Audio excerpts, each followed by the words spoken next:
got a new sponsor of the show, and you're here to tell us about it. Yeah, it's MenuRx. So this is a great program. If you're tired of fad diets, so my guy Dr. Jake is the big macher, if you will, at MenuRx, and I've known Jake for a while.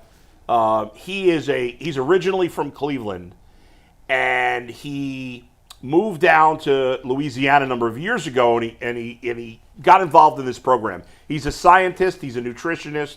He and the people he works with, they study this stuff. It's not a fly-by-night operation. It's not a money-making operation. It's real science used to help you with your diet. Jake's worked with me. Obviously, I got a long way to go, but Jake's been a great support to me. Great sounding board, and he always has great advice. And so if you're sick of the fad diets, if you're having trouble losing weight, if you wish you had someone to guide you, this is key. You need, like anything else, food can be an addiction. You need help. Go to MenuRx today, MenuRx.com. So whether you're changing peak performance, building your dream body, or seeking optimal longevity, MenuRx will help you match your goals. Go to menu-rx.com to get your consolation today. Tell them Adam the Bull sent you. There you go. Love MenuRx. I love my guy, Dr. Jake. He's a big Browns fan. He watches the show all the time. And big Guardians fan, big Cavs fan. And we appreciate them as a new sponsor of the show. Happy to have MenuRx So there you go. on board. Yeah. Speaking of the Guardians Bowl, you were at the game yesterday. Gavin Williams pitched very well against the Yankees. The game got close late, but José and Manzardo both went deep again, and the Guardians getting hot here, Bull. That's right. 4 in a row. Well, first of all, thanks to the Guardians, as always, taking great care of me, and I had a great time at the game. Must be nice, man. Must be nice. Listen, out here something like Life Jennings. I mean, that shout out to what the seats talk about. Did they hook you up good? I got the seats right behind home plate like Jake Ruff. No, I'm just kidding. Jay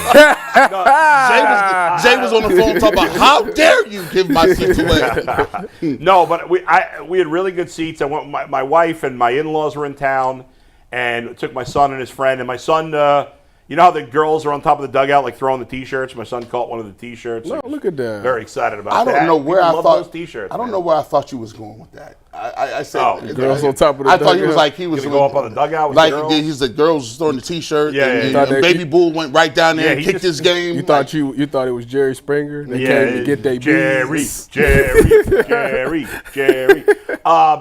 So it was perfect night, great weather.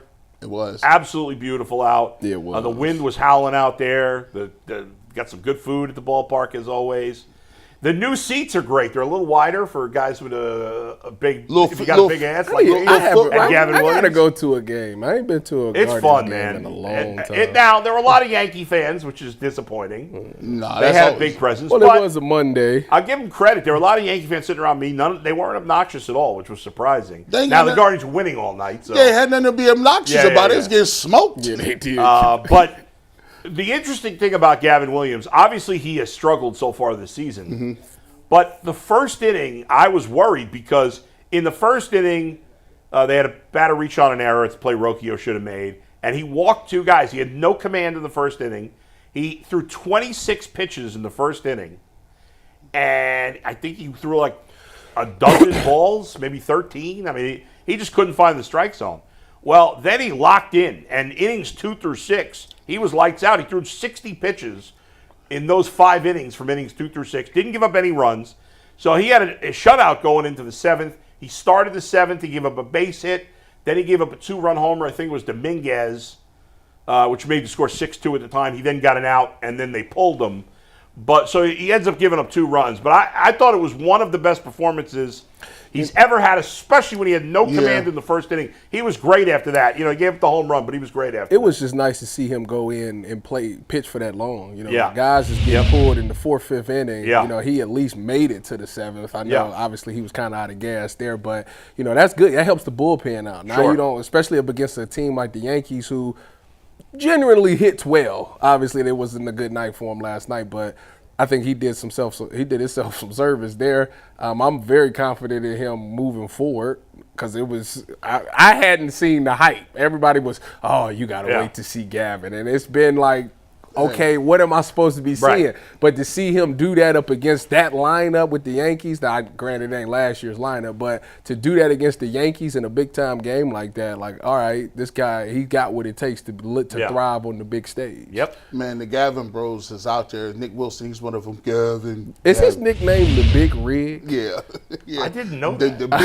It is the Big Rig. The Big Rig. I had no clue that They was. They love where the hell that came from. But I'll look it up. It was the first time where I saw Gavin Williams and was like, oh, I see why they try to have you hired Tanner Bobby. Yeah. It was the first time. Like, because, both of them, it just seems like when he locks in, he has more room for error.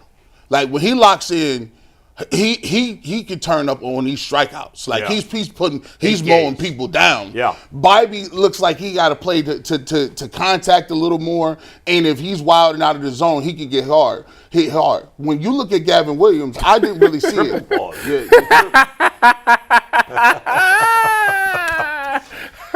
Wow.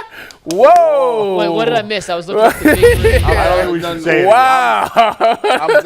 I'm gonna pass the rest of my I'm going to pass the rest of my time to Congressman Antonelli from New Jersey. Wow. That's true. Anthony does sound like a congressman from New Jersey. Right. He's city council. Hold on. Wait a minute. What's going on? Look, these guys. Your last name sounds like the name of a congressman from New Jersey. Antonelli? Yeah, Congressman Antonelli. Are you not aware there's a large Italian population in New Jersey? Yeah, that was a great. I tried to set you up there, but yeah. But listen, Gavin Williams, bro. Listen, if they get him back on track, they now have, which in my mind, I need a 1-2 punch. I feel like, okay, your bullpen isn't playing what you and doing what you need to do. Clarke, I don't even know what to say about him, but you need a 1-2 punch in that front of that rotation. Yeah. I need you to give me an opportunity against the Yankees. That's how you line these series up. If you can get Bobby and you get Gavin Williams, and they give you some go deep into these games, you give yourself a chance. Yeah, the Bobby will pitch tonight, and he has struggled his last two starts as well. Yes. So hopefully he can bounce back. He better figure it out.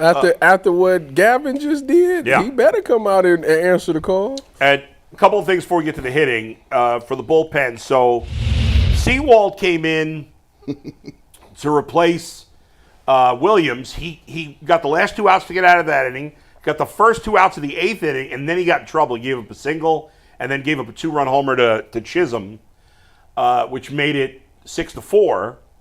And then they brought in Cantillo, who walked his first batter. Tying run comes to the plate, but he got a strikeout to end it. I got to say, I really like what I've seen from Joey Cantillo since the late last season, since September of last year. We've talked about how Clase has really struggled. I'll give you thoughts on Clase. I know you guys talked about it yesterday, but I love what I've seen from Cantillo since the end of last season. I love what he's doing. Was he a rookie last year? Yeah. Yeah, he made, because I remember it was around May or June where he made his first. It might have been around July 4th. Right. He made his debut, and I was like, oh, they go kill him. And it wasn't terrible. I think he actually did decent. Right. And he struggled at times when he first came up, but he overall pitched well, and he's been really good since September of last year. And then you knew that Clase wouldn't pitch yesterday because he'd pitched 3 days in a row, and he'd thrown 30-something pitches against the Pirates on Sunday. Yeah, what'd you think of Cade Smith, though? 11 pitches, 9 strikes, 2 strikeouts. I was curious as to whether they were going to go with Cade Smith or Hunter Gaddis in the 9th. I assumed Smith, but I guess Gaddis has been great, too, this year. What's interesting is, you knew that Judge was due up 4th in the top of the 9th. Mm-hmm. So we start the 9th, I said to my wife, I was like, he's got to have a 1-2-3 inning here. I don't want to see Judge as the time run at the plate. And then with 1 out, was it Cabrera that got the single? Yeah, Cabrera gets a single, solid hit, And so then he gets the second out of Wells, doesn't get the double play, and you got to face Judge. Now, I could be wrong. I meant to do it this morning and I forgot. I don't know what his velocity was for that at-bat with Judge. I'll look it up. I don't know if he was throwing any harder, but I actually had, obviously I had great seats. And maybe I just got caught up in the moment.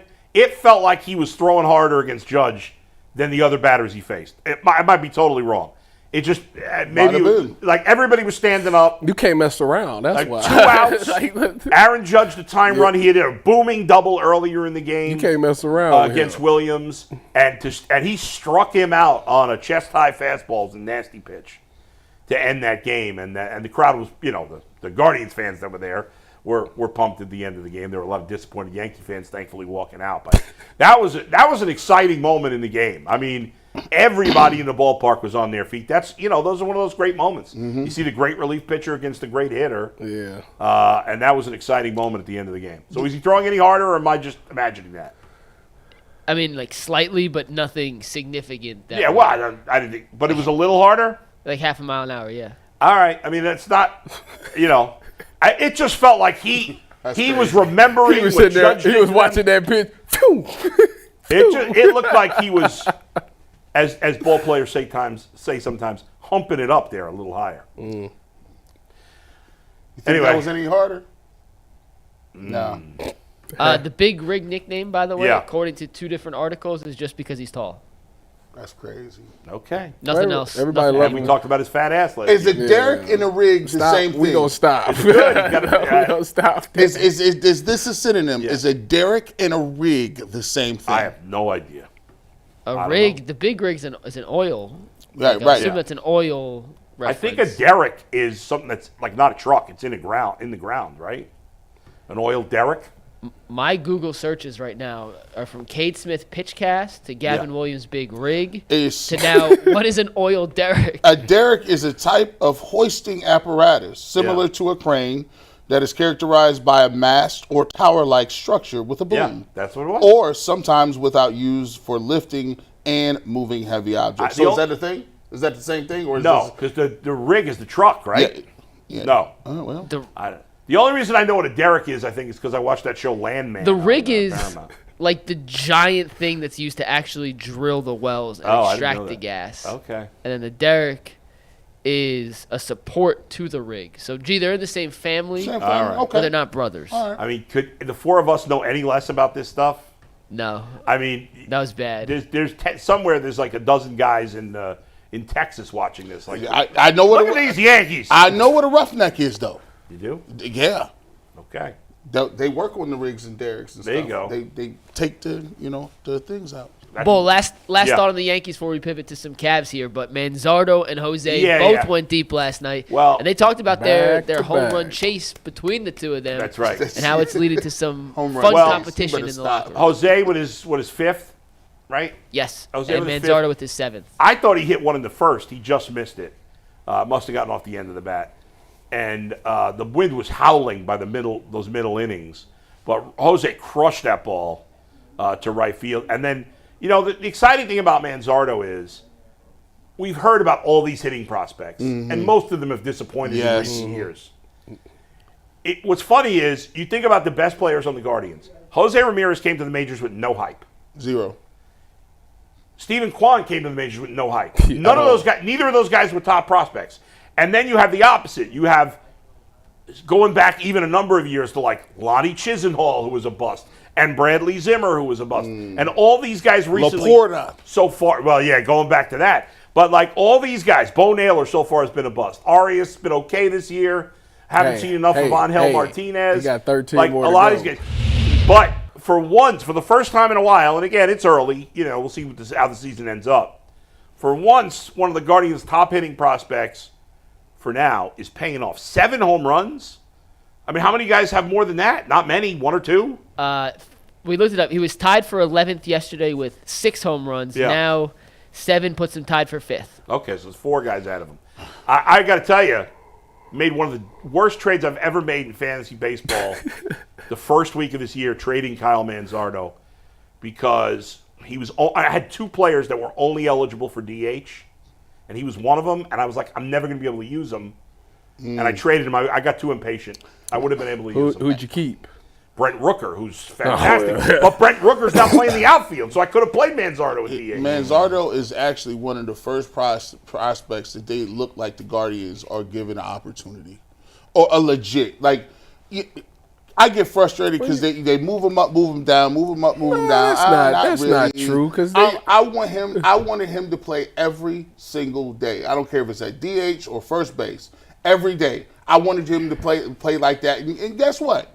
This year, you got Carlos Santana. He's great in the field.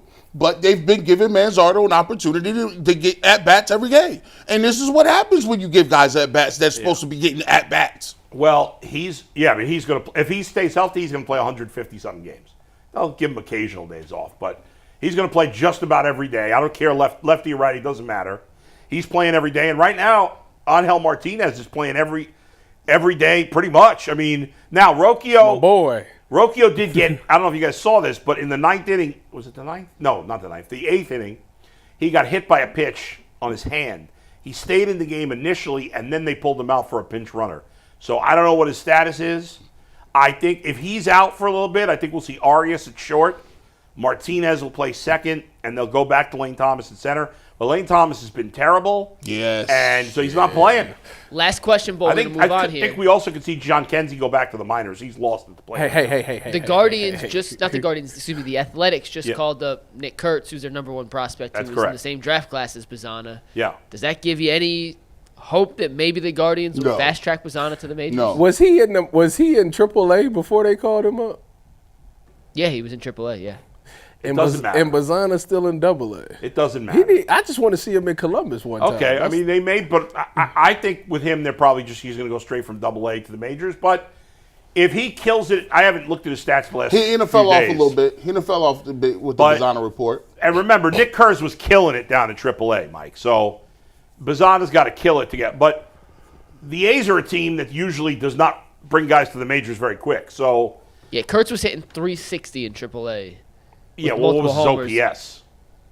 I just hitting 360. How many homers does he have? He had a lot, right? He had 5, already. Bazzana in AA is hitting 278 with an 834 OPS, 1 homer, 9 ribbies. He was a little hotter than that about a week ago. An 830 OPS is still very good. So good, but it's not killing it. Yeah.